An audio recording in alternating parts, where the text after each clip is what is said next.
Mga kapuso, gusto ba mo og pinasahing food trip? Sa Polomolok, South Cotabato, ginabalik-balikan gayud ang apan o grasshopper. Gani, nahimo na kining panginabuan sa ubang residente. Tilawantas sa report ni Abby Caballero.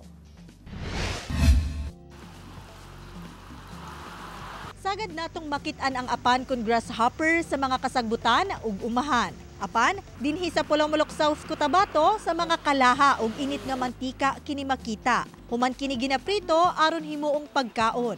Gani kini nasab ang panginabuhian sa uban. Sama na lang sa magtiayon nga si Malaga. Unsa na ba kakadugay ate nga nagabaligyaan ning apan? 26 years. 26 years. So, grabe amazing. So, kinsa bagod ang magdahom nga pinaagian ning apan no? Kaning dugay gyud kaayo na siya nga negosyo. Unsa bay natabang pod sa inyo ani ate kaning pagbaligya ninyo og apan? Nakapalit yung yuta. Nakapalit yung kuguan. Raga na. Nagpaayos ko sa balay. May mo naman yun among negosyo. Doon na matod pa sila supplier sa apan. Pag-deliver kanila, ilang kining ginamarinade dayon lutuon. So kadto mga kapuso no, sumala ni Ate Helen, kinahanglan sakto daw gayod ang kalayo, dili tantong hinay, dili pod tantong kusog aron masiguro nga maluto pag-ayo ang atong apan. Mga 30 minutes lang mga kapuso, luto na daw ni siya.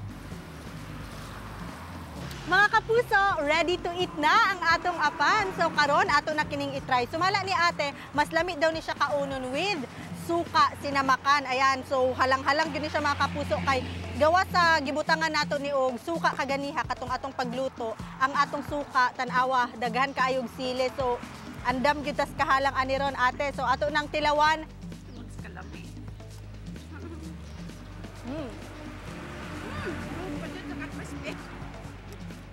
Grabe ka crispy, malasa.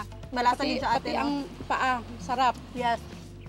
Tapos alang-halang siya. Mga kapuso, sumala sa mga eksperto, kani daw ang apan kay nutritious ni siya, kay rich in protein. Lami man gud ni siya pang sudan, ma'am. Kini pag adto na mog dipo, gahapit mi diri kay pang paniudto mo na ni among sudan. Tapos pag uli, balit gyapon mi kay para na pud sa balay. Apan pahimangno sa health experts, tanan nga sobra dunay negatibong epekto sa panglawas. Busa, kinahanglan matod pang limitahan lang ang pagkaon niini. Ang tao man good, ang need man lang good niya is too much access sa protein nga kuan kanin food no or bodybuilding foods nato.